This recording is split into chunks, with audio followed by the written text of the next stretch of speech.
This is the Plant Yourself podcast. I'm Howard Jacobson of plantyourself.com, the Big Change Program with Josh Lajani, and wellstarthealth.com. This podcast is part of my mission to help you live a meditative and marvelous life. I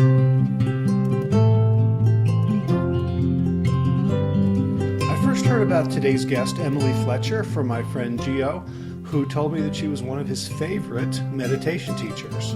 Now, I've been struggling with meditation for decades, trying things, finding things, getting excited about different meditations and programs, and always kind of falling off. I would do it for a week or a month or 3 months or 4 months, but after a while, somehow my life would get busy and there just seemed to be better uses of the time. And I knew that wasn't the case. I knew that meditation had benefits, but I guess I just hadn't marketed them to myself in a way that was convincing. And what I love about Emily's work with her company Ziva Meditation and Ziva Mind is that not only is she a great teacher of meditation, but a great marketer of meditation. And that marketing has rubbed off on me. So when I wake up in the morning, I hear her voice telling me why I should meditate, what benefits it's going to bring me, not just in 20 years, not just transcendentally, not just for world peace, but for myself today, to give me more energy, more focus, more clarity, to help me become a higher performer. And maybe that's shallow, and maybe I should be more concerned with sort of world peace and ultimate knowing. But that's where I am. I wake up and I kind of want to know, well, what's in it for me today? When Emily shares the benefits of meditation in her public talks and YouTube videos, she talks about stress reduction, peace, happiness, but she also talks about sex. She also talks about meditation being a brain gym for high performers and all the stuff that we want. We recorded the conversation not just with audio, but with Skype video. So if you go to plantyourself.com/254, you can not only listen, but see our facial expressions and watch our mouths move. One more thing before we get to the interview. Emily has generously offered a discount to her Ziva online meditation training, and I have taken the training. It's a 15-day program. I really loved it. It has made it so easy for me to meditate in the morning and then again in the afternoon. And it really feels qualitatively different from other times where meditation practice kind of slacked off after a while. So she's offered a discount to plantyourself.com listeners, and the discount code is PLANT, P-L-A-N-T. And if you go to plantyourself.com/254 and look at the links, you'll find a link to go sign up. And by the way, I don't get any money whether you sign up or not. So this is just me recommending and supporting and encouraging you to meditate with what I think is one of the best programs out there. Oh, one more thing before we get to Emily. One of the reasons I love her program is because it trains you to be self-sufficient. I was using the Headspace app, which I like a lot, and I found that my iPhone itself was keeping me from being reflective and present and meditative a lot of the time. It was just a screen suck for me, and I was getting addicted to it. So the last thing I wanted was to have to rely on my phone for meditation. And Emily's program really trains you to be able to meditate anywhere. You don't need bells, you don't need incense, you don't need special chairs, you don't need apps. It's just you and your mind sitting quietly and following her instructions. All right, so without further ado, Emily Fletcher, welcome to the Plant Yourself podcast. Well, thank you for having me. I'm ready to plant myself down and chat to you. Awesome. So you are a meditation teacher, a meditation evangelist. One of the thkind of things I noticed about listening to you in your talks is that you are like really high energy, and I tend to think of meditation and meditation teachers as being sort of very chill.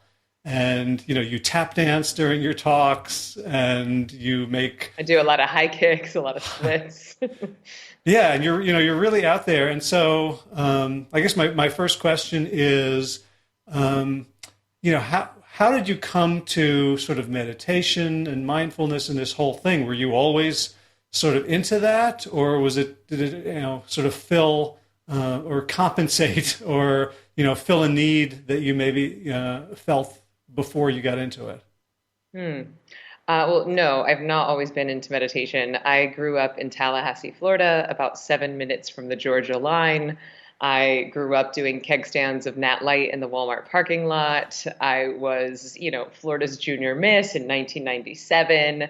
I sang the national anthem at the Super Walmart opening. Ooh. Yeah, I mean, I don't want to brag. I don't want to intimidate you. But but no, my life, I mean, I always knew, even when I was a little girl, like I knew I'd be an actress. I knew I'd be on Broadway, but I also knew there would be a phase two. I knew there would be an act two. And when I think about my earliest memories of what I wanted to be when I grew up, I would see myself on stage, like motivating people, specifically women. I saw myself speaking to women, and I didn't know what I'd be talking about or really who I'd be helping, but that's the sort of image I had for myself, even as a very, very young child. But I didn't actually find meditation until I was 26 or 27. And I was doing my last Broadway show, which was a chorus line. I was on Broadway for 10 years before I started teaching meditation. And I think that's why I tend to gravitate towards high performers.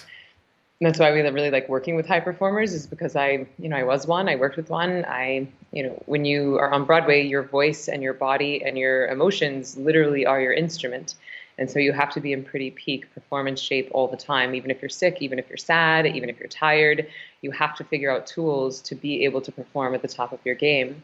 And I had a lot of those tools, but the reality was, after a decade of doing that, and my last job was to be the understudy, which means like you could be thrown on for any character at a moment's notice. So you're in this constant state of fight or flight. You're in constant anxiety. And over time, that really takes a toll on the body. That chronic inflammation that happens from adrenaline and cortisol, it can lead to insomnia, which it did for me. I didn't sleep for 18 months. I started going gray at 26, started getting sick and injured. So I'm like living my dream on Broadway, but I was miserable. And then I found meditation, and it cured my insomnia on the first day. I literally slept through the night for the first time in 18 months after my first class. And then I've slept through the night every night since. That was 10 years ago. And if that's the only thing that meditation had done for me, it would have been worth it.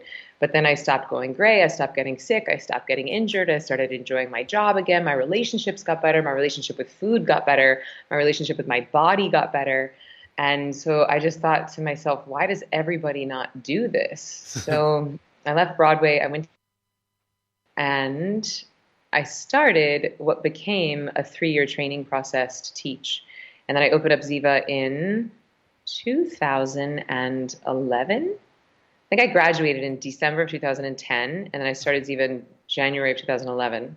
And it's been the best thing I've ever done. I've taught over 7,000 people to meditate. We started one of the world's first online meditation trainings, which I'm really proud of. And we have a thriving community in New York, LA, and online. And people ask me if I miss performing. And as you sort of gave away from my videos, the answer is no. I'm still performing.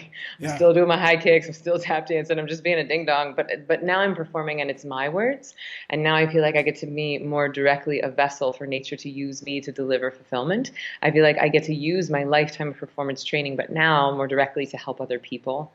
And selfishly, I love waking up to emails from people saying, my insomnia is gone. My IBS is gone. I got a raise. I stopped dating that ding dong head. My skin is better. I got a scholarship. I quit that job.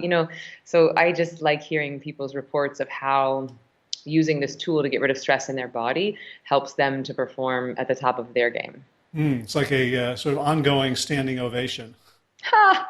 Yes. I mean, selfishly, sure. Like, if it's really tempting to want to think that, like, oh, I'm the reason that their life is changing, but it has nothing to do with me. It's the practice, and it's the fact that they actually are committing to the practice, but still it feels nice. It feels nice to be a part of that journey. Mm-hmm. So I got to ask, because when I was in high school, I was not into theater, but I was in the orchestra. So we always got to see the theater people in kind of a very unflattering light, like, the first 6 weeks of rehearsal. And there was a lot of, especially among like the stars, the ones who are going to go on to, careers, there was a lot of stress. There was a lot of competitiveness. There was a lot of, concern over body and body image. And I'm wondering if that had been part of your story as well. 1,000% it was. I like to call myself the most competitive meditation teacher in the land, just because I think it's funny. Like the idea of a competitive meditation teacher, I think is hilarious. But I sort of am one. But to me, competition is great. It's like I use other people's success to help motivate my success. And the more successful I am, the more people are stressing less and accomplishing more. So like to me, it's a win-win. Now, admittedly, competition can eat you alive inside and it can be a destructive force, but I feel like I've managed to transform it into a creative force. But that was not always the way. So I was definitely very competitive. I was definitely very stressed. And to your point, my relationship with my body was not good. I looked like I was 30 since I was about 11. Like I just went from like child to matron, and I sort of skipped like my teens really physically. I went from 5 foot to 5'9" in one year, Wow. and most of that over one summer. And so I basically looked like an adult at 11 years old, and I was this like 5'9", 110, 115 pound like model. Like I looked like a model. And so I got whisked off to New York to be with a modeling agency, and to be in New York City at like 14, 15 years old. I knew I wanted to live here already. Like I knew I would be a New Yorker, but I wasn't ready yet. But the thing at 14 is that you think you are. Like you think you know everything. You think you're an adult. You think you're so smart. But then I got sent home from a modeling agency because I was too fat. And I was 5'9". I was 114 pounds, which is skinny. And they sent me home because I was too fat. And I remember getting home, and then my boyfriend at the time was supposed to pick me up at the airport because my mom and dad were both working, and he couldn't pick me up because he was like hanging out with some other girl. So I'm just sitting alone in the Tallahassee airport, having been rejected from what I thought. Like I thought I was going to be the next Cindy Crawford, and then I'm just like alone in the Tallahassee Municipal Airport at 14, like crying and thinking that I'm like overweight. So it was like a real blow to the ego, and I'm sure that it didn't do me any favors in the confidence department. And so I'm just very aware of, even then I was like, well, I'm fine. I'll just brush it off. But I think that did definitely imprint in how I saw my body from then on out. And when you're a dancer, the reality is you're wearing tights and leotard and you're looking at a mirror all day. And your body, again, is your instrument. And if you are weak, or if you have weight somewhere, or that you don't have somewhere else, like it just impacts the way your body moves. And because you're in a room largely with other tall, thin, beautiful women, it's very hard to not like compare yourself. And especially when you're being paid to be beautiful. Like literally my job was to be professionally beautiful. I was wearing like headdresses and sparkly tights and leotards, and it was all fun. I liked it all, but I was hypercritical of my body, and everything I ate became like a checklist. It was, oh, I've been good today, so I can reward myself with this, or I've been bad today, so I have to punish myself with this. And every single bite of food I ate, I was thinking about how it was going to impact my body, my weight, my skin, my appearance. Not until maybe I was 31 or 2 years old do I think I ever had a meal as an adult where I wasn't concerned about what that meal was going to do to my body. And I 100% attribute meditation to changing my relationship with food. And the tricky thing is that I don't ever remember it changing. Like I don't ever remember that self-criticism, that constant tallying, that like punishment and reward system that I had like conjured up in my brain. I don't remember that falling away. I just remember like one day I was like, wait, I haven't even really thought about what I was eating in like a year. And I was actually like in better shape and felt better and liked my body more when I wasn't constantly tallying everything.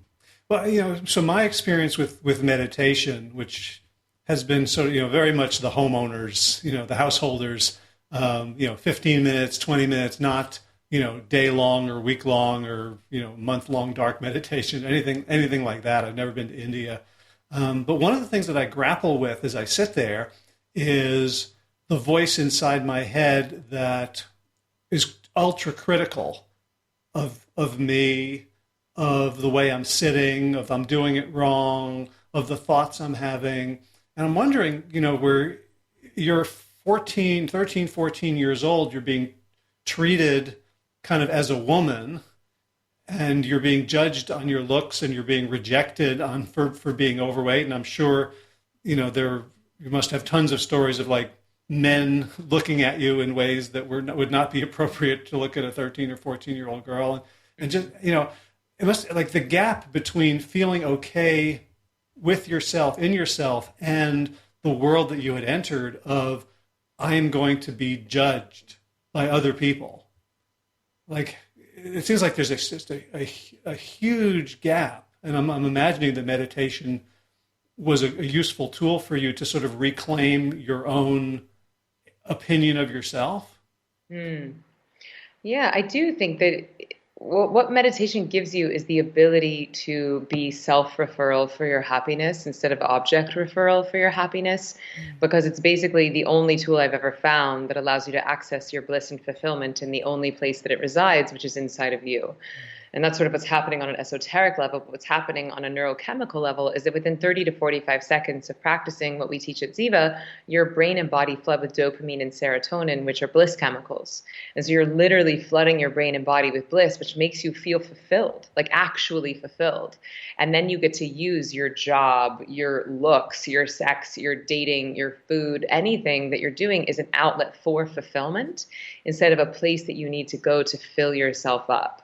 And that's not an insignificant shift. And for me, I was very much using acting and performing as a way to get validated, as a way to sort of fill this like void of honestly like self-esteem, where it was like, oh, well, if people like me and people applaud for me and I get hired and I get awards and I get an agent and I get on Broadway, it was like very much ego driven of like validating myself and proving to myself. But even in work endeavors, that's an addiction.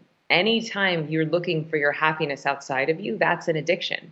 And so, and paradoxically, the best performers are the ones that have nothing to gain from the audience. They're there as a vessel. They are there to deliver. They are there for creativity to use them and to just serve the audience and to serve the story in whatever way it needs to be served. But the second you put a broken or needy or ego-driven actor on the stage, the audience feels it, right? And I saw that shift happen for myself because Chorus Line Broadway was the worst job I've ever had. Like, not only was I like sucking at my job, like I understudied 3 of the lead roles and one of them I was terrible at, and I went on all the time for her. She called out halfway through the show all the time, and I was miscast. I couldn't sing it. And I didn't have the stamina to do it. And so I was just, I mean, you're just on stage. Which role was that? I was Val. It was a tits and ass role. Okay. And like Val's supposed to be this like spunky, young, like 20-something blonde, innocent girl where it's supposed to be like shocking when she says the F word. And she was like ugly and no one would hire her. And then she got fake boobs and suddenly her career took off. And like me at like 5'9", like looking like a whatever, like a former model, like it was confusing for the audience. Like, what are you talking about? You got a boob job and then people hired you. Like, it just didn't make any sense. And I couldn't sing it. And I didn't have the stamina. And it was just awful. Like, it was just so embarrassing to be on stage sucking and knowing that you're sucking. And then it would create that void gets bigger. Then you're like me, need me. And like the worse you feel about yourself, the more needy you are with the audience and the less they like you. And so it wasn't until like I left the Broadway cast and I had 4 days off before I started rehearsals for the tour. I originated Sheila in the first national tour of A Chorus Line, and that's in the 4 days that I had off is actually when I learned to meditate. And so I was able to see like how needy I was in Chorus Line Broadway and how insecure I was versus learning to meditate and then playing this role. And playing Sheila in the tour was the best job I've ever had until Ziva. It was just a delight. And I felt like finally, after my whole career, I was able to see myself as a vessel. I was able to be of service to the story. I was able to support my other cast members. I was able to let creativity use me as a vessel. And it was amazing. And I got amazing reviews and the audience loved it. It was super funny. But that only happened because I was detached. Right. So isn't that ironic that we only get what we want when we stop really needing to want it? Yes, totally.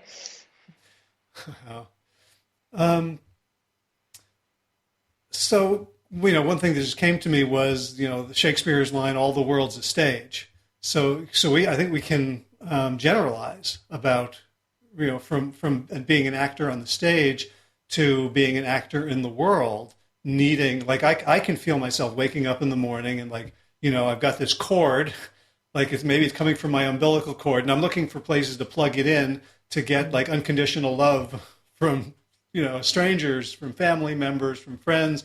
And I can feel all the manipulations that I go through in order to get this stuff, which feels like, I'm starving and I need food. I'll do or say anything to get it.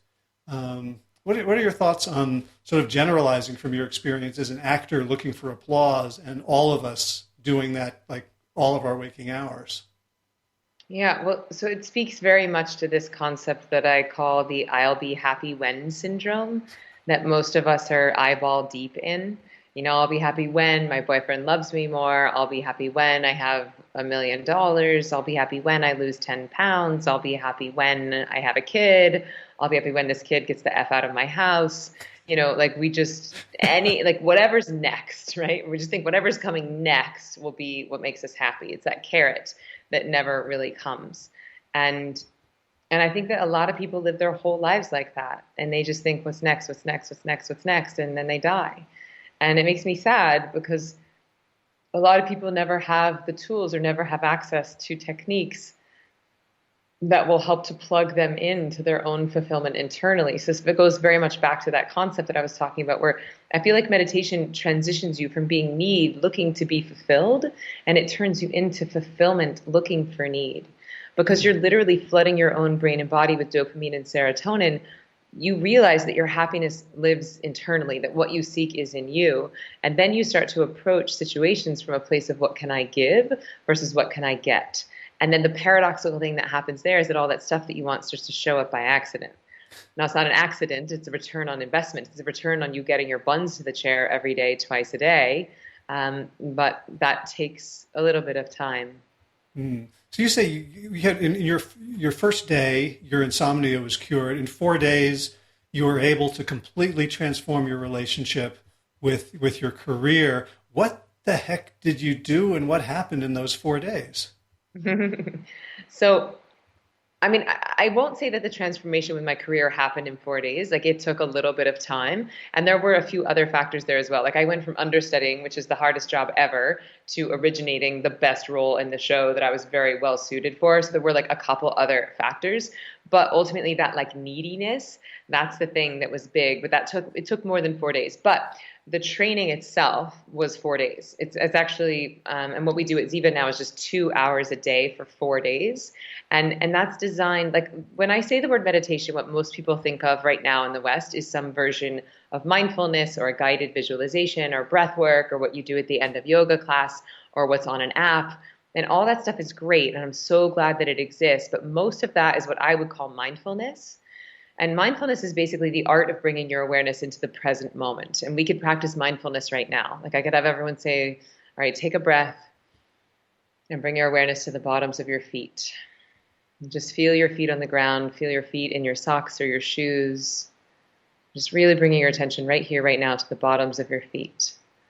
And something as simple as that, taking a breath and bringing your awareness into your body, that's mindfulness. It's the art of bringing your awareness into the present moment where you're directing your focus. Now, what I teach at Ziva, which is similar to what I learned originally, we've sort of adapted it for high performers, but it's a meditation training, which is all about giving the body deep rest and actually teaching your body how to surrender and how to let go. And the training is designed to make you self-sufficient, meaning that on day 1, you get the key to the car, and then day 2 through 4, you get the driving instructions. And by the time that's over, you have the key and the driving instructions, and you can drive your car, and you know when and where and how to drive it. So it's not like an addiction model. So it wasn't necessarily like what I was doing in that time. It was the fact that I got trained in a very powerful and transformative tool. Mm-hmm. And then I just used it. Gotcha. Now, you said you'd spent time studying in India. Mm-hmm.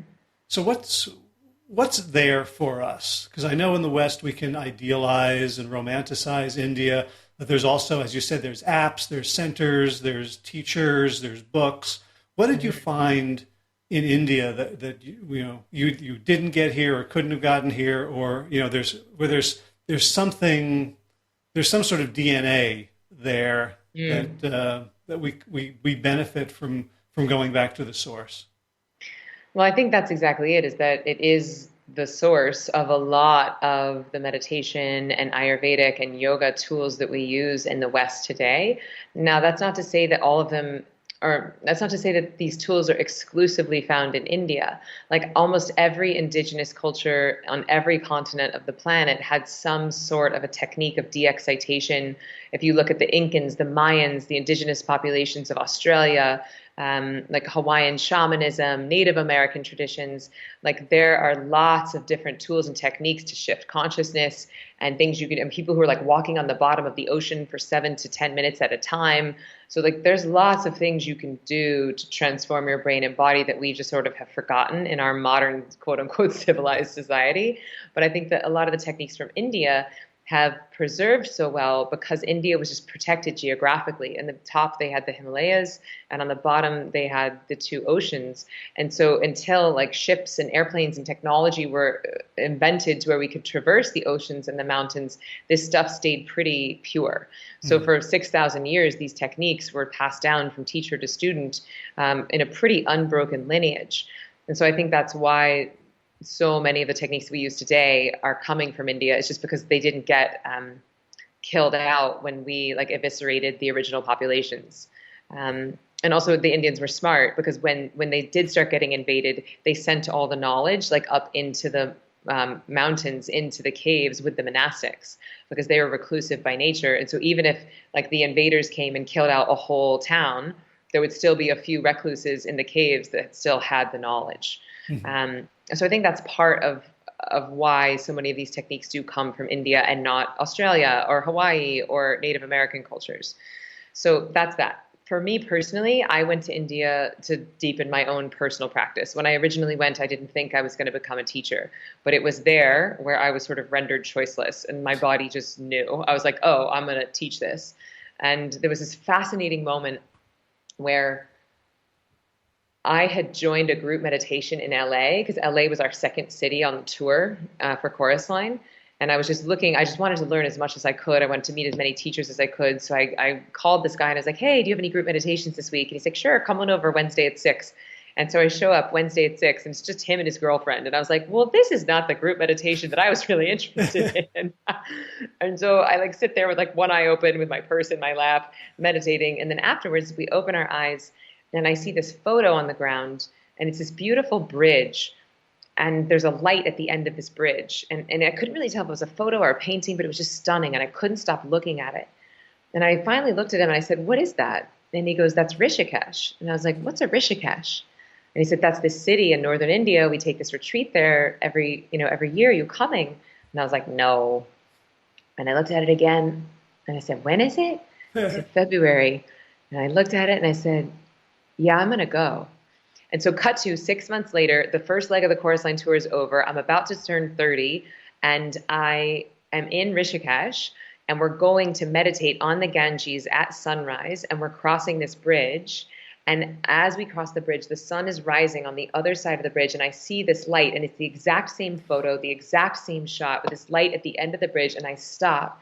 And I start sobbing, crying, because I know that the me in that moment went back to the me in Los Angeles and said, you have to come here. You have to teach this. And every time I tell that story, I get goosebumps because it's just such a beautiful example of like time sort of bending over on itself and following charm, as I would say, or listening to your intuition. But it was in India that I basically decided that I wanted to teach. But when you're there, like people have been meditating there for thousands of years. And so literally the trees like vibrate. It's fascinating actually because you think that your meditations would be so much more profound when you're there or so much deeper, but it's the opposite because you're basically in this sort of meditative state all the time just because of the charge that is there. When you go to meditate, it doesn't feel all that different. Like you're sort of like halfway to meditation, just walking around eating ice cream. And then when you sit down to meditate, it doesn't feel like this big transition. So I would say that if India feels charming and if people are like, I just wonder, or I just feel called, that I would say, go. And I would say, Rishikesh is a cool place to go. It's been a little McYogified. It's definitely, there's been a big Western invasion in Rishikesh because that's where the Beatles were. That's where the Beatles ashram is. But there's other towns. There's a town nearby called Haridwar. And then there's also Varanasi. And Varanasi is the city where oftentimes people will go to to burn their bodies. It's like a big funeral pyre place. And so there's this constant creation and destruction happening there, and bodies being carried down on these streets, and big fires of burning bodies, and then the Ganges. And it's just fascinating. And Varanasi is one of the oldest cities on the planet. It hasn't ever been like taken by war or natural disaster. So it really feels like you're in a living ancient city. Wow. So one part of that story that really struck me is the part where you got goosebumps about your 6 months later self returning to give your then self, a directive. And I think about that a lot because I work with people who are undergoing life transformations, who are trying to lose 100, 200 pounds, reverse their disease, become happy.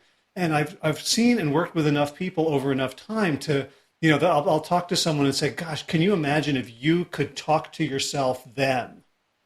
And then people that I'm working with try to have them imagine, what will your future self say, your 2 year from now self say, try to visualize that. But it's a very messy process, and it can be very sort of intellectualized. And it feels like that's not what it was for you. Can you talk a little bit about like what the meditative practice enabled in terms of sort of, time traveling messages? Mm-hmm. I mean, to be honest, I had nothing to do with that moment. Like that happened to me. That was just divine, and I got out of the way. Right. Well, that's the thing, because I'm sure that could happen to all of us all the time, but we don't get out of the way. Mm-hmm. So I'm curious, like what was getting out of the way? What did it feel like, or how can I get some of that? Yeah. So I think what got out of the way was my preconceived notion of what I thought my life was supposed to look like. Right? Because I was going to win a Tony, and then I moved to LA to pursue like TV and film. And then this whole meditation thing happened. And I was just constantly being open to life showing up in these new and exciting ways, which I never would have been had I not been meditating. I would have continued on the trajectory of like, I have to win a Tony, and then I have to win an Oscar, and then I have to get, another Broadway show. And I would have been on that rat hole, like come hell or high water, whether I liked it or not, whether I was fulfilled or not, whether I was contributing or not, because I would have been under the illusion that my happiness lied on the other side of some accomplishment. But I think what the meditation allowed me to do was A, to be able to hear that intuition, and then B, like not be so rigidly attached to my preconceived notion of what I thought my life was supposed to be. So that's one piece of it. But I agree with you and the people that you're working with, and that once you do have a meditation practice, you can absolutely cultivate and utilize that sort of time bending phenomenon that happens. Because when you meditate, and I can't speak for every style of meditation, but what we do at Ziva, you're accessing a verifiable fourth state of consciousness, which is different than waking, sleeping, or dreaming. And in that, you sort of move beyond the left brain and into the right. And when you move beyond the left brain, you move beyond the realm of thinking, which means you move beyond the realm of time. And so if you move beyond the realm of time, then it makes it sort of irrelevant how long you're like dancing around in that state of consciousness, but it also changes your relationship with time in your waking state. And so people who've been chronically late their whole lives suddenly feel like they're ahead of schedule. Or people who have felt like, I need to get married and have kids before I'm 30, like suddenly that like imaginary pressure lifts. That's one application of it. But the other application of it is that you can use the few minutes right after meditation where you've just sort of de-excited the nervous system and accessed source energy and moved beyond your left brain. You can use that time to go back and communicate with an earlier version of you, right? Like, because in our left brain, time exists very horizontally. Past, present, and future are all happening separately. But there's another version of time where time happens vertically, where it's still past, present, and future, but they're all happening at the same time. And we could think about that right now. Like we're right now, you and I are talking to each other right now, but we could think about the very beginning of this podcast when you were asking me about when I started my meditation career and being on Broadway. And then we can also think to when we're going to end this podcast, or I could probably have everyone think about, their first kiss. And then they could speculate about when or how they think they're going to die. And we can hold that past and that future inside of this present moment. And so there are different states of consciousness where we can more easily access different sort of times or versions of ourselves. And so oftentimes I'll encourage my students to, in the few minutes after meditation, go back and sort of comfort or visit or communicate to an earlier version of themselves. Maybe it's them when they were 5, when their parents were getting a divorce, or them when they were 14, when they were being sent home because they were too fat to be a model, or like whatever the thing is that felt like that you could have used some support. And whatever feels charming, you want to hold their hand, you want to give them a hug, you want to tell them that it all works out just fine. I just think it's a beautiful practice to get into. Now, we can't change the events of our past. The past is, the film has been shot. But to me, when you do this, you're not trying to change your past. What you're doing is that you're editing things in post-production, right? The film's been shot, but you're now in the editing booth and you're putting on a filter, you're putting on more light, you're changing the soundtrack. And as you do that, I mean, everyone has watched a scary movie with the sound off. It's not scary. Mm-hmm. You know, you put like lovely, romantic, funny music under a horror film, suddenly it's a comedy. And so there are things we can do in post-production, even after the film of our life has been shot, that changes the way that we interpret our previous events. But that very much depends on what state of consciousness we're in right now. Because if we don't like who and where we are right now, then we're looking for things to blame in our past. If we love and accept who we are right now, then we can bless and praise everything from our past, because it is what created us and what shaped us to get to where we are. That's really beautiful.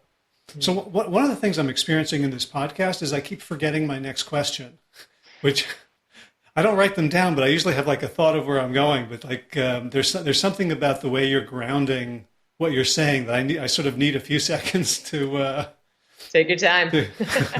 So I just wanted to reflect that, like I'm noticing that.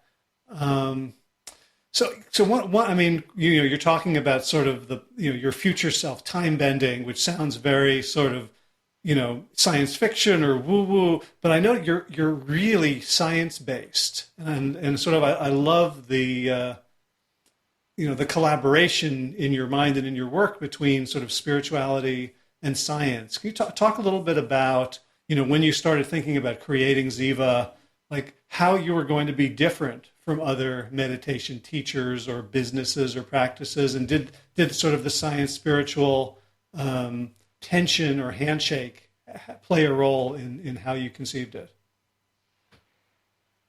Well, the only thing that I've been very intentional about with Ziva is the fact that we are very much meditation for high performance. That we want to work with high performers. We want to give people tools to perform at the top of their game. And I'm not super attached to even what those tools are. Like if I find something that's better than meditation, I'll start teaching that. And I'm just sort of a secret nerd, and I just really like understanding the brain. And I feel like if I'm going to dedicate my life to teaching a tool that's very much impacting and changing the brain and impacting your neuroplasticity and neurogenesis and the size of your corpus callosum, like this practice has been proven to change all of that stuff, I figured, well, I better go ahead and understand it. And I think that one of my gifts as a teacher is the ability to communicate not only esoteric spiritual concepts in a way that is relevant and accessible, but also the ability to communicate some of the headier neuroscience concepts in a way that feels relevant. And so I don't know how much of that was intentional, or if it's just like, you gotta shake what your mama gave you. It's just like you use the tools that you've been given and then you make the best with that, So I think it's also just what you're drawn to.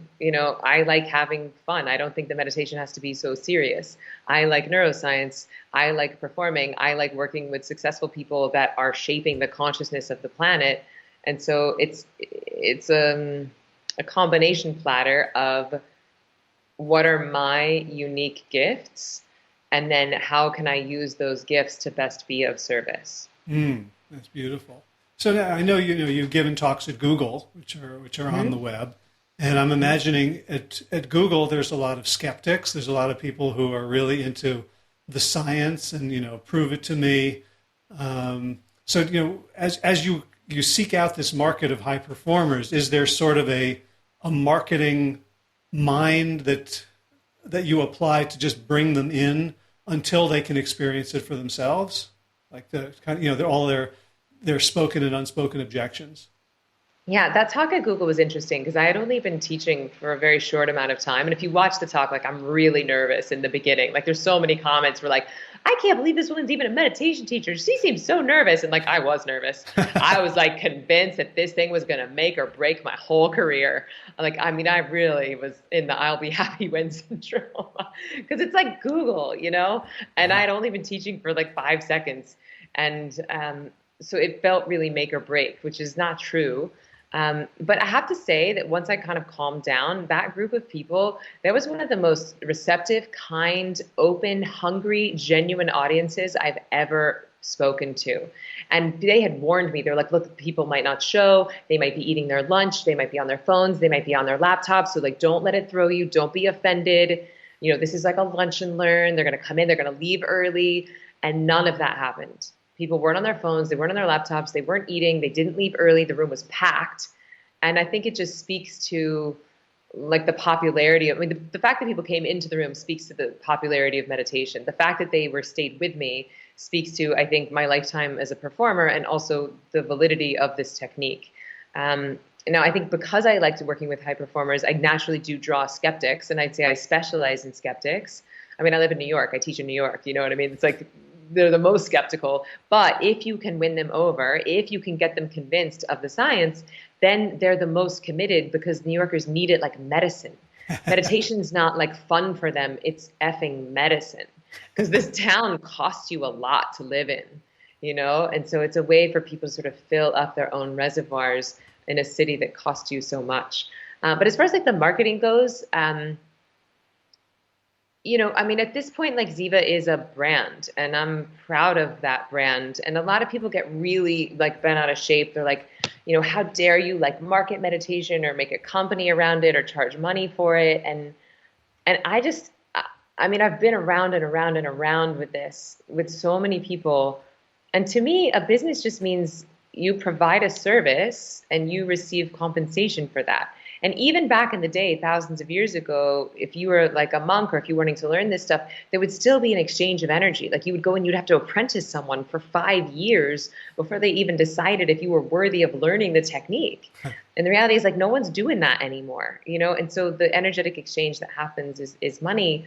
And and we also do like work studies and we offer scholarships to cops and veterans and kids. And so I feel like the marketing piece, I've been criticized for being like too salesy and too markety, but one of the people that I really respect in this space is Marie Forleo, and she has really reframed marketing for me. And it's like, look, the world needs that thing that only you can bring, and marketing is simply letting people know what that thing is.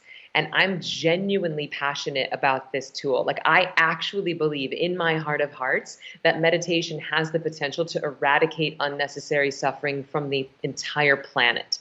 And that's not me selling. That's actually what I believe. And that's actually why I do what I do. And I think sometimes people confuse like the strength of my mission and passion and the fact that I have a business. They confuse it with like whatever like the criticisms are. But I think that marketing is just letting people know what you have to offer. Do you get blowback from like meditation purists around like the goals? Like if you're saying like meditation is for high performance, or meditation is as one of your talks for mind blowing sex or for peace of mind, that people would say no, it's really for like dissolving your ego so that none of this should matter. Mm. Like you know that Yeah. thing, that I part of get meditation. a little bit of blowback around that, and I think that comes from two phenomenon. One is that a lot of the meditation styles that we've been introduced to in the West are monastic in nature, and so people are thinking, well, if you're meditating, you should live like a monk, meaning that you shouldn't care about a house, you shouldn't care about a car, you shouldn't care about money. But the reality is, it's only 1% of the world's population that is monastic by nature. The rest of us are, what, as you said, householders. The rest of us like do want to have sex and mate with people and have kids and send them to college and live in houses and drive cars. And that stuff takes money, right? So unless you're actually a monk, like living out of a satchel and like, you know, hitchhiking and crashing on people's couches, then there needs to be like a lubricating force. So the blowback I get though is not so much about how I sell the benefits. I get the blowback around having an online course. Really? Because Ziva, our online course was actually like the first online meditation training. It was before Headspace, it was before Oprah Chopra, and so we got a lot of flack for that. And then, but my view on like as far as like selling the better sex, better parking karma, the performance thing, it's like honestly, all I'm doing is wrapping the medicine with some candy coating. And I don't actually care why people take the medicine. If you come to meditation because you want less cellulite, well, guess what? You're still going to be less of a dick. And so, like, even if you're coming to meditation because you want to be rich, you're still going to be more altruistic. You're still going to be kinder if you actually do it. So I feel like what I'm doing at Ziva is meeting people where they are. And because the reality is meditation can make you more money. It will make your sex better. It will make your parking karma better. And then the trick is that once you start doing that, you realize that that stuff is a byproduct of that internal bliss and fulfillment. So you become less attached to it, which to your point that you made earlier, you were like, why is it that the second you don't want it, all the stuff comes? And so meditation is providing that detachment, which paradoxically is the thing that allows all those things to show up.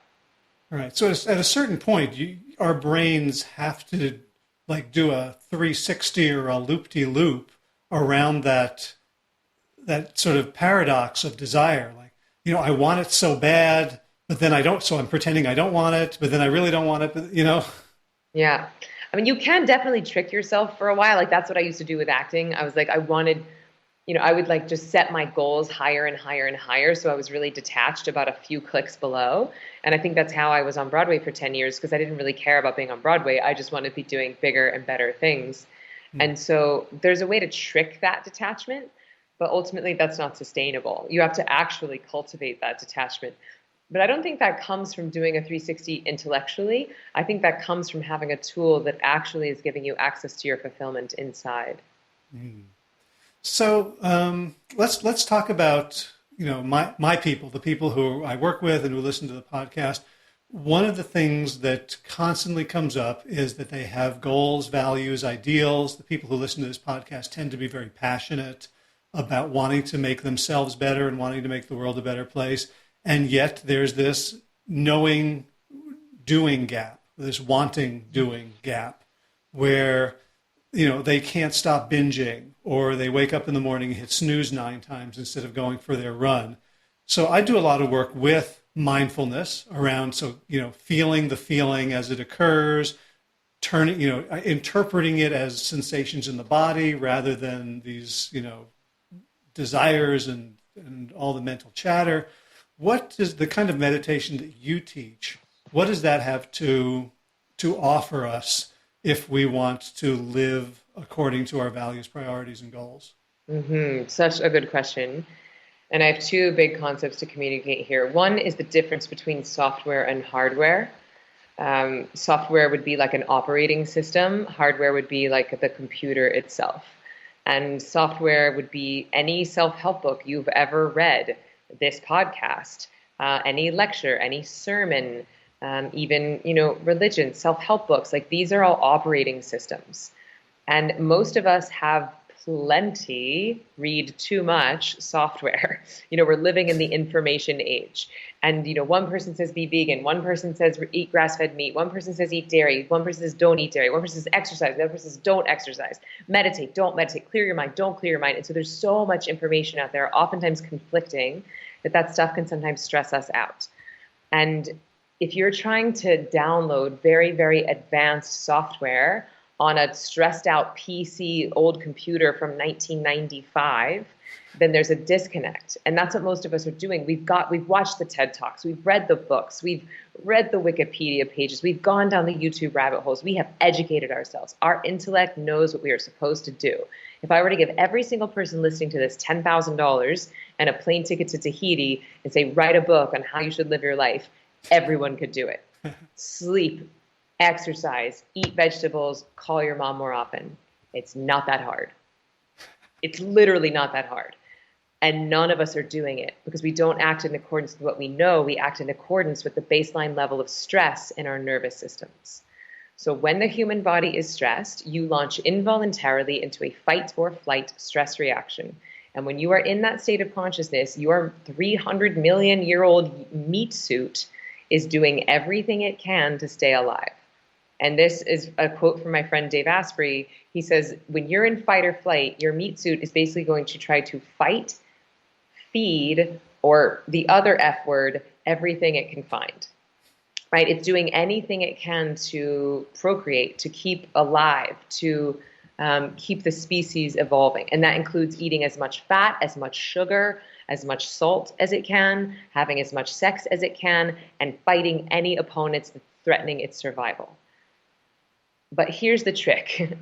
Our demands are no longer predatory attacks, and food is no longer scarce. We've made it very easy to be alive on the planet Earth. Now, it doesn't feel easy because we've got Fox News and CNN and stuff. So that stuff is stressing us out, but that's a different story. We can talk about that later. But to actually just survive as a human being is ridiculously easy now as compared to what it was even 200 years ago. You don't have to hunt your food. You don't have to fight your predators. You're not scared that animals are going to eat your baby. So this fight or flight stress thing has become maladaptive, and yet we haven't out-evolved this eat as much fat and sugar as I possibly can. So if you're stressed out and you're in fight or flight and there's a whole sleeve of Oreos in front of you, good luck trying to negotiate your way out of not eating the Oreos. Because all the reptilian part of the brain understands is pain and pleasure. You eat the Oreos, you get pleasure, that's an immediate reward. You drink the wine, you get pleasure, that's an immediate reward. You sleep with someone you shouldn't sleep with, that's an immediate reward. You yell at your mother-in-law because she's pissing you off, it's an immediate reward, it's an immediate release. And so what we have to do is put preemptively tools into place to get us out of that fight or flight and get us into what I call stay and play, to move us out of the sympathetic and into the parasympathetic so that we have a fighting chance of using the executive function of our brain. That's the prefrontal cortex, the executive function, which is the thing that gives you the ability to choose whether or not you want to eat that Oreo, whether or not you want to drink that third glass of wine, whether or not you want to sleep with that person that maybe you shouldn't sleep with.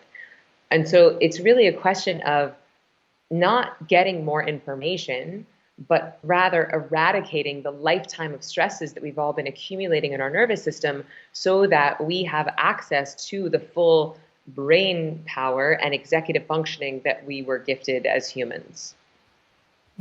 So when you say that there's a lifetime of stress accumulating in our nervous system, so I tend to think of it as you're either, it's a very momentary thing. Now I'm stressed, now I'm relaxed. I get up on stage and the curtain opens and I have to do my solo. I'm stressed, and maybe it's good stress.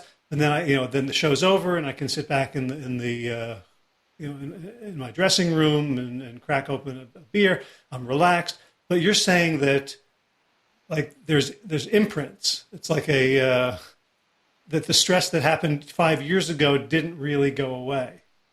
That's correct. So you can think about every single time you've ever been stressed, every time you've ever gone into a fight or flight stress reaction, like it's left a little open window on your brain machine, right? And so let's say you're at work, you're typing an email, and you're like, okay, maybe I'll take a break. And you open up Facebook and then YouTube and Twitter and Hulu and Instagram and Vine and all the windows. And let's just say you could open 10 million of those.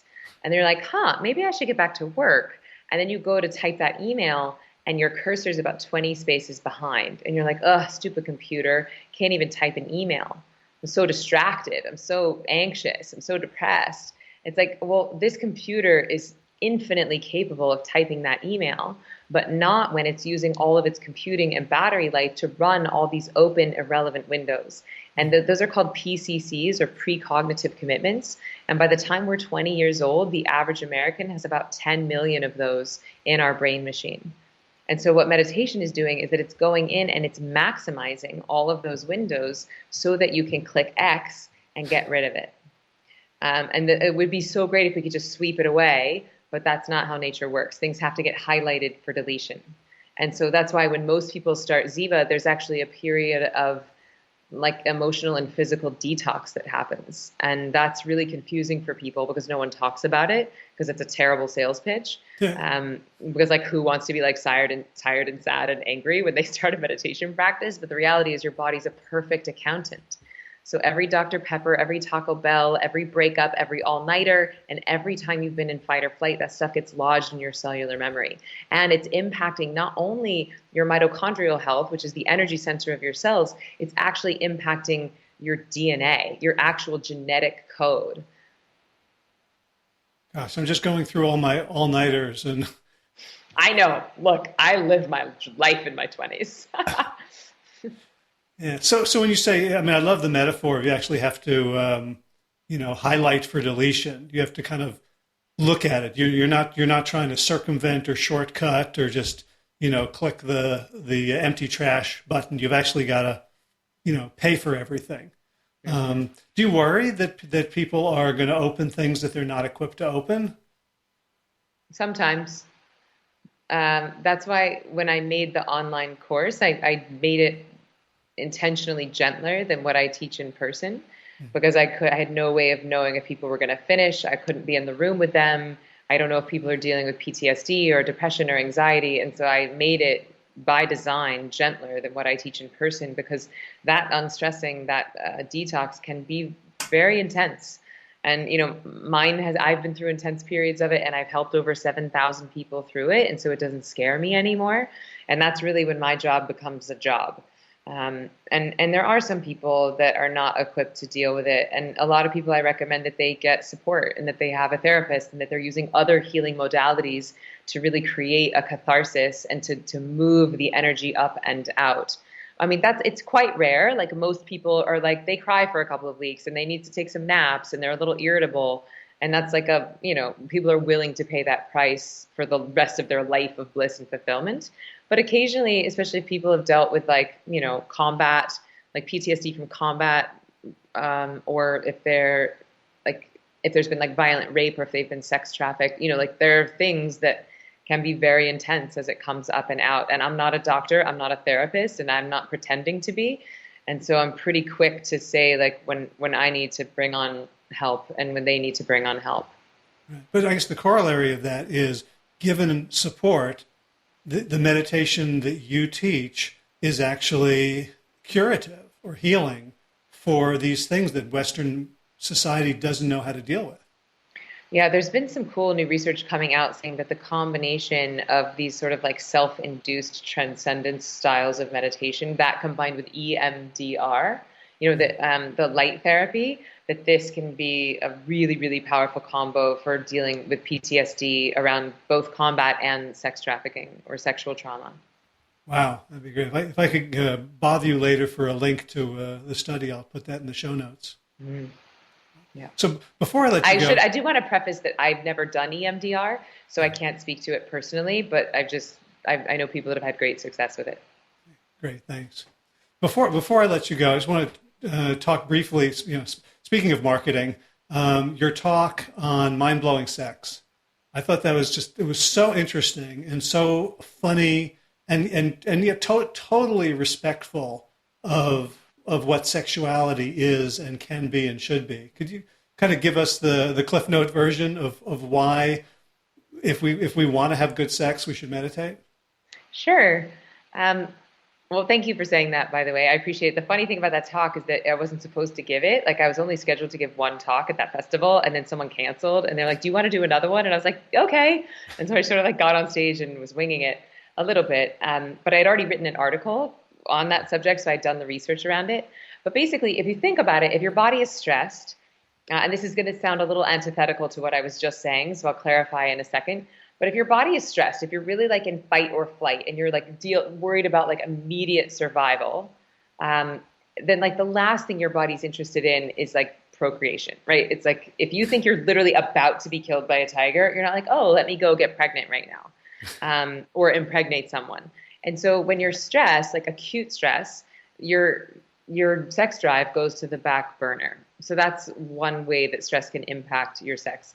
The other way is that it's something like 80% of cohabitating American couples say that the number one reason why they're not having as much sex as they want is that they're tired. And so this type of meditation that I teach at Ziva, you're giving your body rest that's about 5 times deeper than sleep. So a 20-minute meditation is equivalent to about an hour and a half nap. And so if you take an hour and a half nap, at 5 o'clock at night, then you have this whole hit of energy and productivity and creativity for the rest of your day, for your partner, right? Instead of you just coming home and passing out on the couch with a glass of red wine in your hand. The other thing that's interesting is that, the classic cliche around sex and like not doing it is like, not tonight, honey, I have a headache, right? And so this is where I think you were talking about the migraines and masturbation. And so we have about a 90% success rate with migraines at Ziva if they are stress related and if you continue meditating. And so if that's one of the reasons why you're not having sex is that you have migraines, well, meditation could potentially take that off the table. And then the thing I threw in was, if meditation doesn't work, then if you do feel like you're getting a migraine, if you masturbate at the very early signs of it, sometimes that will help it to go away, because when you orgasm, the vascular system in your brain dilates, and oftentimes the migraines are happening because of constriction in the vascular system in the brain. And then the other thing, which is a little esoteric or a little hippy-dippy, is this concept of mirror neurons. And the way I like to describe mirror neurons is that if my brain has boomerangs and your brain has boomerangs, and they come out and they dance with each other, and then they report back, right? Mirror neurons are actually the reason why porn is a multi-billion-dollar industry. It's the ability for us to receive pleasure from watching someone else have pleasure. It's also the thing that allows us to experience pain by watching someone else have pain. So let's say your best friend walks into a room and you can tell she's just in a bad mood, versus she walks into the room, you can just tell she's in a good mood.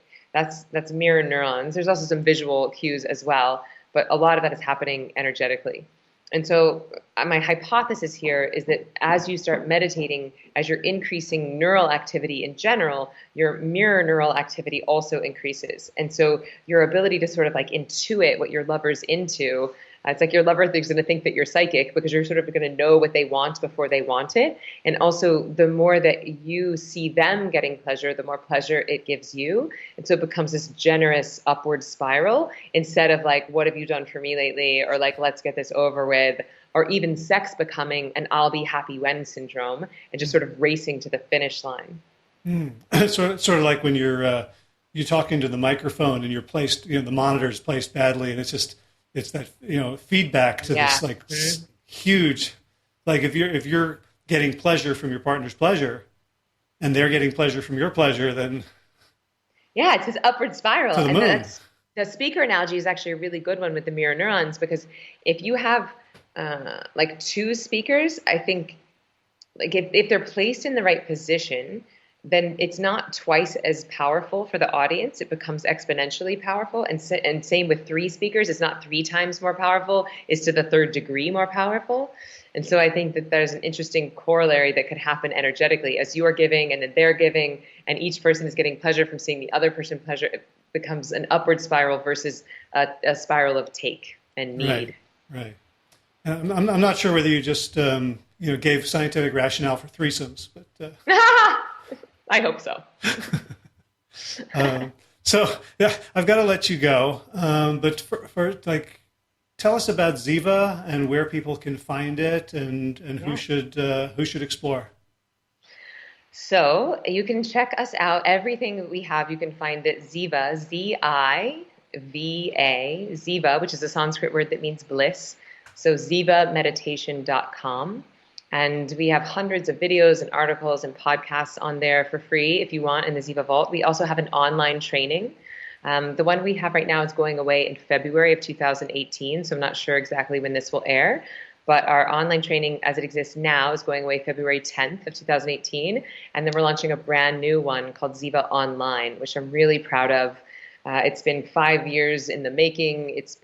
There's better neuroscience, better videos, better technology. It's sort of a micro-learning platform. And we just tested it with a group of people and they were loving it. And I know that because we had like 0 customer service. Everyone was just like, I love it. So that launches in February as well. So anyway, if people want to learn online, that's the options. And then we also teach in New York and sometimes LA. But all that information is at zivameditation.com. And as far as who should try it, I would say, high performers. And by high performers, I mean anyone who wants to be better every day. If you want your brain to be in better shape, if you want to be in better health, if you want to enjoy your life more, if you want better sleep, if you feel like stress is keeping you from being the most amazing version of you, then why would you not utilize the most powerful stress relieving tool that we have? And I also think that, if by now, if they've listened to this whole podcast and they haven't turned it off yet, then it's possible that I might resonate with them as a teacher. Now, some people probably only made through 5 minutes and be like, this girl is crazy, and I'm not their teacher.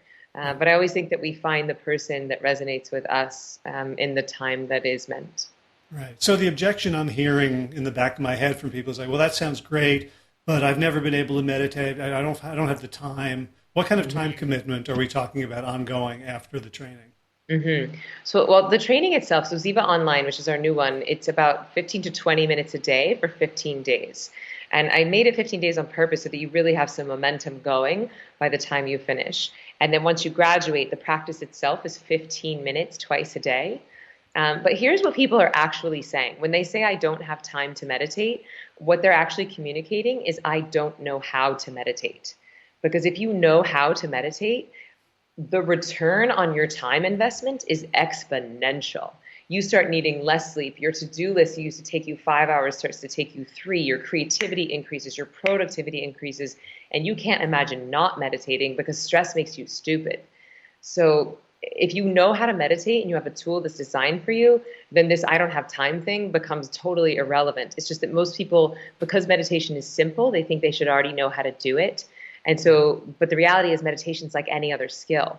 And once you have a tool that for you and a bit of training and you become self-sufficient in it, then it becomes ridiculously easy and enjoyable. And you see that it actually gives you more time. Also, like so far, I've taught Oscar, Grammy, Tony, and Emmy award winners to meditate. I've taught doctors. I've taught whole heads of hospitals, So hedge fund managers. You've got your EGOT. Yeah, well, I do have an EGOT. I'm looking for a PGOT now. I want a Pulitzer Prize winner. That's how I get competitive now. What about Nobel? Yeah, is that a thing? PGOT? Yeah, let's go for all of them. And a president. I want to teach. I would like to teach our president to meditate. Hurry. Okay. But yeah, so. The other thing I'll just say really quickly, this is like the longest podcast in the history of podcasts, is that a lot of people think, again, that they don't have time to meditate because they feel like they're failing when they do it because they think that they should be clearing their mind. And I can't believe I haven't said this yet, but the number one most common misconception around meditation is that people think that the point is to clear the mind. There's like this one dude going around telling everybody that in order to meditate, we have to clear our minds. And I got to find him and I got to teach him how to meditate because he's robbing everyone of a lifetime of bliss and fulfillment. And so the reality is, I don't know if I lost you. Oh, can you hear me? But the reality is that the mind thinks involuntarily, just like the heart beats involuntarily. So trying to give your brain a command to stop thinking is as powerful as trying to give your heart a command to stop beating. It doesn't work. Right. That's really powerful. Because I think I heard you say that in one of the talks, and it just felt so liberating.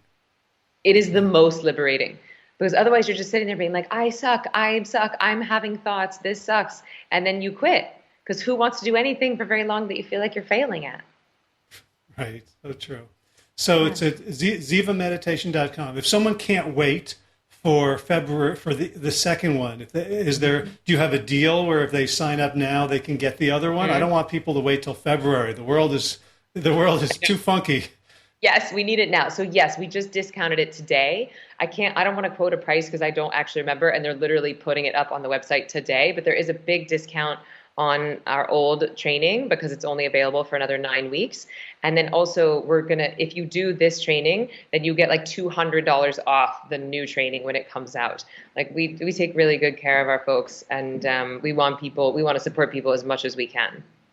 Oh, and Howard, I also wanted to offer your listeners, if they do feel inspired to join Ziva Mind, which is our online training that we have now, or Ziva Online when it comes out in February 2018, if they want to use the code PLANT, just, like short for plant yourself, then they will get a significant discount off of either of those trainings. So they could just type in the word PLANT, all caps, PLANT, and that'll give them a special rate. Awesome. Thank you. I may take you up on that myself. Oh, good. My pleasure. And the other thing I wanted to say is that I love, you taught Ziva is like Sanskrit for bliss, Mhm. and it also in Hebrew means radiance and light. And And kindness. our daughter's middle name is Zivan Really? for that very purpose. So when I saw Ziva meditation, I'm like, oh, we got something to talk about here. Oh, I love that. Thank you so much for sharing that. That's beautiful. Yeah. So I mean, I love that we were able to do this with video, so that people could see, because there's a quality of a sort of joyfulness and playfulness and, dare I say, bliss and radiance just in the way you just. I moved my microphone from the left to the right side. That's the second time I've almost knocked it over while I was complimenting you. Just Thank you. So I hope that people will check it out, and if they if they feel a connection, that I'm definitely gonna check it out. You've sold me that I need to up my game. Well, it will be an honor to have you. And as soon as our new one is ready, I'll let you have a little sneak peek in it, and then you can share it with your folks, what your experience is. Ooh, fantastic. So Emily Fletcher, thank you so much for your generosity of time and wisdom and spirit, and for joining us today. It is my absolute pleasure. Thank you for the work that you're doing in the world, and thank you to everyone for listening. It was super fun. All right, be well. Bye. If you enjoyed this episode of the Plant Yourself podcast, please subscribe and leave a review on iTunes. For more information about the Big Change Program, led by me and Josh Lajani, visit bigchangeprogram.com. And be sure to check out the show notes for today's episode with links to everything we talked about at plantyourself.com/254. If you're new to the show, you can catch up on 253 archived episodes over at plantyourself.com, where you can also sign up for the Big Change Bulldog, my weekly-ish newsletter. No garden news this week that I'm aware of. I'm out of town in New Orleans, hanging around with Josh, brought my kids, and we're enjoying Mardi Gras together, hopefully. I'm recording this before we went down, so here's hoping. In running news, I'm hoping that I'm over my injury. I'm sure being with Josh down there is going to help. We'll do a bunch of runs together. And it's time for thanks. Thanks to Will Ridenauer for allowing me to use Sabali Dan, the Dance of Peace, as the theme music for this show. Check out more of his music at willridenauer.com. And of course, thanks to all you Plant Yourself podcast patrons. Before I say the names, I just want to let you know that sometimes when I can't sleep at night, I will go over the names in my head just like I'm counting sheep. Like Kim Harrison, Lynn McClellan, Anthony Disson, Brittany Porter, Dominic Marrow, Barbara Whitney, Tammy Black, Amy Good, Amanda Hatherley, Mary Jane Wheeler, Ellen Kennelly, Melissa Cobb, Rachel Behrens, Christine Nielsen, Tina Scharf, Tina Ahern, Jen Vilkanovsky, David Bizek, The Mysterious Michelle X, Elspeth Feldman, Victoria Dolomanova, Leah Stoller, Alan Christensen, Colleen Peck, Michelle Andrew, Josina, Julianne Rowland, Stu Dolnick, Sarah Durkis, Rhymes with Circus, Kelly Cameron, Wayne Pedersen, Leanne Peterson, Janet Selby, Claire Adams, Tom Franzik, Jeanette Benham, Gila Lacerte, David Donahue, Blair Cyber, Dorona Vizov, Gio and Carolyn Argentati, Jody Friesner, Ruth Ann Thunderberg, Misha Rosen, Michael Warbeck, the equally mysterious Tracy Z, Alicia Lemus, Rebecca Hughes, Val Linneman, Rhymes with Cinnamon, Nick Harper, Stephanie Holmes, Martha Bergner, Nicole Ramsey, Susan Ahmad, Molly Levine, the inscrutable Harry R., Susan Laverty, the Panda Vegan, Craig Govick, Adam Sharp, Karen Burry, Heather Morgan, Ashley Corcoran, Kelly Machia, Deanne Norton, Bonnie Lynch of Plant Happy Oregon, Sabine Kurtzholz, Nigel Davies, Marion Blum, Teresa Coble, Shell Rutledge, Julian Watkins, Breed O'Connell, Brian Sheridan, Sharon Hirschman, Kate Rolls, Linda Ayat, Julie Langholm, Hedegaard, Isa Tuzingwa, Connie Hainline, Erin Greer, Alicia Davis, Aviva Lael, Heather O'Connor, Carolyn Jensen, Sherry Olakowski of Plant Powered for Health, Karen Smith, Scott Marani, Karen and Joe Crabtree, Tanya Lewis, Kirby Burton, and Teresa Carell for your generous support of the podcast. It feels good to say them slow and to really give them the honor that they deserve. That's it for this week. As always, be well, my